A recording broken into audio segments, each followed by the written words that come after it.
We're also continuing to monitor for developments in the search for Grant Hardin. The manhunt for the escaped inmate now been going on for 8 days.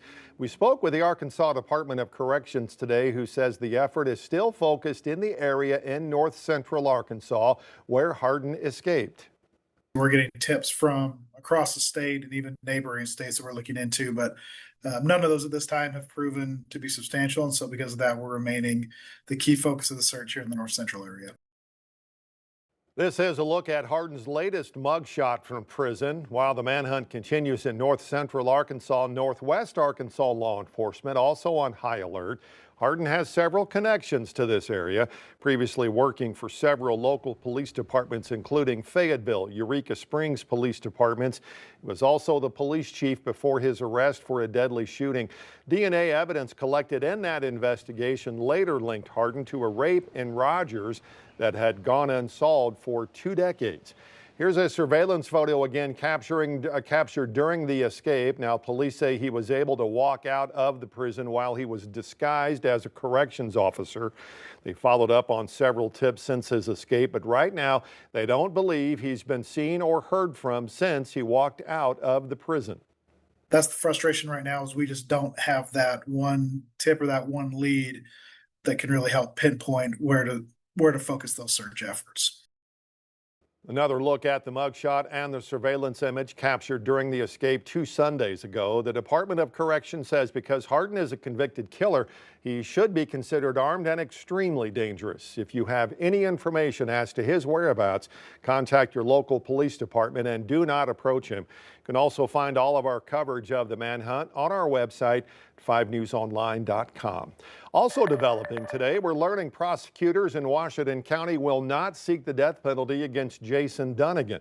No reason given for the decision in the court filing. Dunnigan is charged with first-degree murder in the deadly shooting of his wife, Amber Dunnigan, in 2021. Fayetteville stepping up its effort now to address a growing housing crisis. The city has just opened applications for federal funding aimed at creating and preserving affordable housing. 5 News reporter Lauren Spencer tells us leaders say this is just one step in a much larger push to make the city more livable for everyone. This aligns directly with our goal of creating and maintaining affordable housing for Fayetteville residents that are making at 80% of the area median income. The cost of living in Fayetteville keeps rising, and for many, finding an affordable place to live has become harder than ever.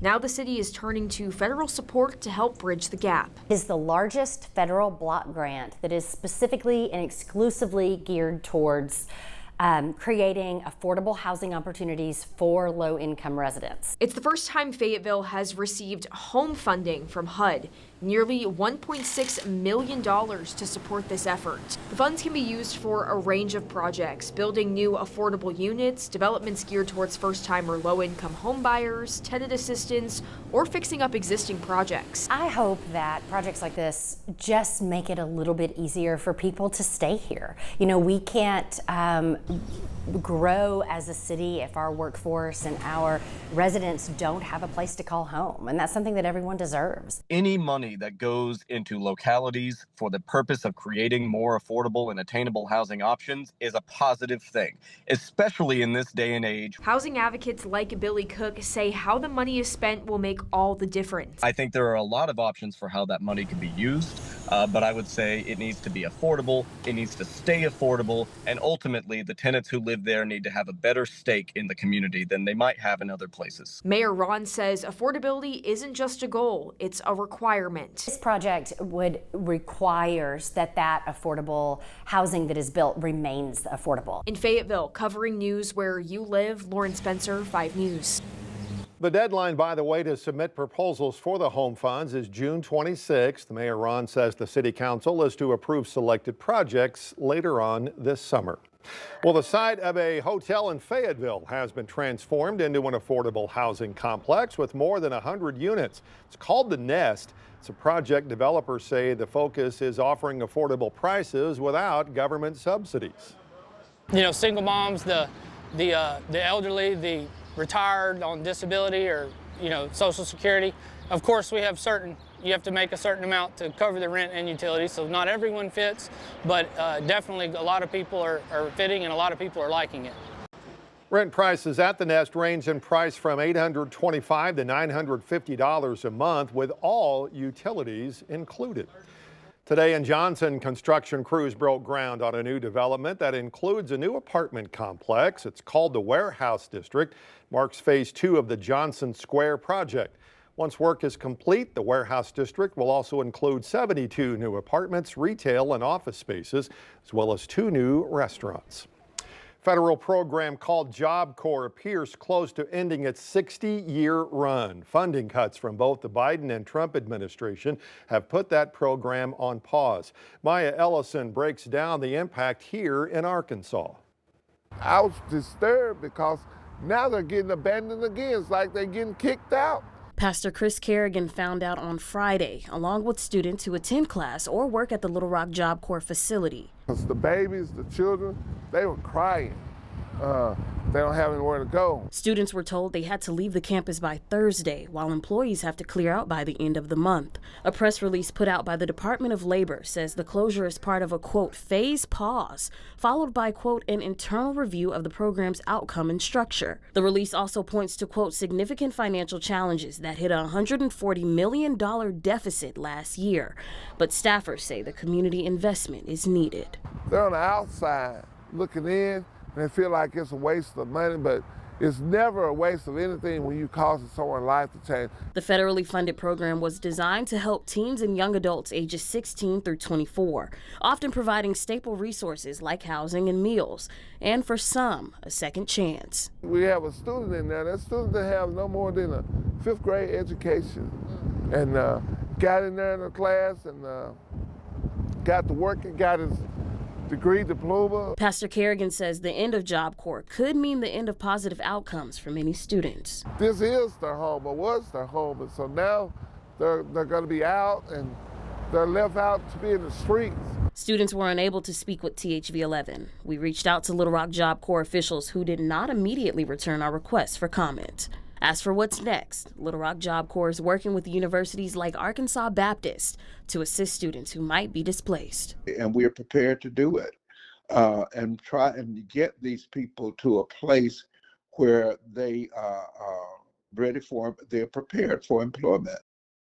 It was Maya Ellison reporting that when they announced the budget cuts, the Department of Labor pointed to statistics from 2023 that indicated only 38% of participants graduated from JobCore programs.